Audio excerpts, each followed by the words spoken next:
Olá, estudante! Seja bem-vindo a mais essa videoaula. Eu sou a professora Daisy e nesse vídeo eu vou falar com vocês sobre intervalos de confiança, em especial quando nós estivermos trabalhando com uma proporção. E o exemplo que eu trouxe aqui para vocês se trata da seguinte situação. Em uma pesquisa eleitoral foram entrevistados 2.000 eleitores, dos quais 952 responderam que votam no candidato A. Calcule o intervalo de confiança para a proporção de eleitores que votam no candidato A. Após isso, verifique se é possível afirmar que a proporção de intenções de votos no candidato A pode ser considerada igual a 50%. Utilize um alfa de 5%. Bom, começando aqui pelo final. Utilizar um alfa de 5%, o alfa é o complementar do nível de confiança. Então, se o alfa é 5%, significa que a nossa confiança é de 95%. Ok, então ele fala que tem uma amostra, existe uma população de eleitores e foi selecionada uma amostra de 2.000 eleitores. E desses 2.000 eleitores, 952 disseram que vão votar, que têm intenção de votar no candidato A. Então, o que a gente tem? A gente tem uma proporção, X, dividido pelo tamanho da amostra N, nós temos uma proporção de 0,476, ou 47,6% de intenções de voto no candidato A. E aí ele pergunta, né? Verifique se é possível afirmar que a proporção de intenção de votos no candidato A pode ser considerada igual a 50. Bom, nessas situações em que eu tenho uma contagem relacionada a um total, eu sempre vou ter uma proporção. Então, esse tipo de situação, eu vou testar a proporção. Se vocês irem lá no resuminho que eu passei para vocês, então, intervalo de confiança para uma proporção da biblioteca Stats, o nome do comando é prop.test. Mas o que eu quero falar para vocês é o seguinte, a construção do intervalo de confiança, usando a tabela que eu passei para vocês na nota de aula, eu quero que vocês observem que a distribuição que ele usa é a Z, que é a distribuição normal padrão, que é a tabela da distribuição normal padrão.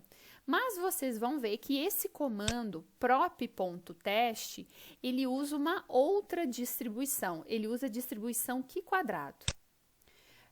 Eu vou mostrar aqui para vocês então. Prop.test, não preciso carregar a biblioteca, porque a biblioteca Stats já carrega automático. Então, o primeiro argumento que ele pede é o x. O que é o nosso x? 952.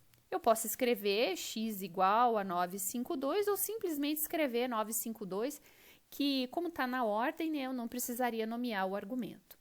O nosso n, chamei de n ali. Esse p eu não preciso colocar, não altero nada disso, eu só vou observar lá conf level. 95, se eles informaram um alfa de 5%, então indica que a confiança é de 95, não preciso alterar. E eu tenho essa correção aqui. Bom, antes de usar essa correção, eu vou rodar aqui o intervalo de confiança. Então, o intervalo de confiança para essa proporção, que é de 0,476, é esse aqui. Então, vamos colocar aqui. Ou seja, a verdadeira proporção de intenções de voto no candidato A é um valor entre de 45,39% a 49,81%. E nós temos 95% de confiança que o verdadeiro percentual se encontra dentro desse intervalo, certo? Aqui tudo bem, mas eu quero que vocês percebam aqui, ó. Ele fala, deixa eu subir um pouquinho aqui, onde fala aqui, Q². Ou seja, o Q². A distribuição que ele usa, que o R usa, é a distribuição Q².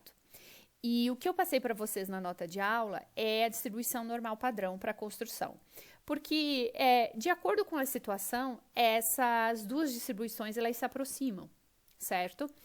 E a distribuição normal que eu passo para vocês é muito mais fácil e muito mais intuitivo de fazer à mão do que usando a distribuição aqui quadrado. Por isso que a gente passa aquela, mas o R usa um teste um pouco mais elaborado para fazer. Mas como as duas se aproximam muito, não dá muita diferença. Então, vejam, o default é que essa correção, a gente chama isso de correção de continuidade. Essa correção, o default é true, é verdade. Então, ele automaticamente, se eu não mexer nesse parâmetro, ele faz essa correção de continuidade. Mas se eu colocar que essa correção é falsa, ou seja, eu não fazer essa correção, o intervalo de confiança muda um pouquinho. Por que eu estou mostrando isso para vocês? É porque quando eu tiro essa correção de continuidade, esse valor do intervalo de confiança fica muito mais próximo do intervalo quando a gente calcula à mão, usando a tabela. Aliás, todos os intervalos de confiança que a gente usa calculando a tabela pode dar alguma diferença, porque a tabela é um número aproximado. E quando a gente faz o cálculo do intervalo de confiança no R, ele calcula o valor exato. Ele não pega um valor, um percentil aproximado, ele pega um valor exato. Então, pode ser que sempre dê alguma diferença de casas decimais. Então, por isso que eu estou falando aqui sobre a correção, que quando você for fazer o próprio teste, se você tira a correção, o valor fica mais próximo do que seria feito à mão. No caso, para vocês poderem conferir e terem certeza, né? Recomendo vocês a fazerem à mão e depois vocês entram aqui no R e fazem o comando aqui do R para dar uma conferida se vocês acertaram quando fizeram à mão. Ok? Então, a interpretação de tanto um intervalo com correção e sem correção, a interpretação é a mesma. Ok? E aqui, para finalizar, ele pergunta, né? Verifique se é possível afirmar que essa proporção é igual a 50%. Então, vocês percebem que nenhum dos dois intervalos, nem com correção e sem correção, o intervalo não abrange o 0,5. Então, como ele não abrange o 0,5, a gente pode dizer que não pode ser considerado igual a 50% essa proporção. Ou seja, essa proporção que a gente estimou de 47,6 nessa amostra aqui dos 2.000 eleitores e 952, né, que falaram que votam no candidato A, esse valor não pode ser considerado igual a 50%, certo? Porque esse 50% não está incluído no valor, no intervalo. Mas percebam que é um valor muito próximo, certo? Então, mais um pouquinho seria 0,5 e aí incluiria.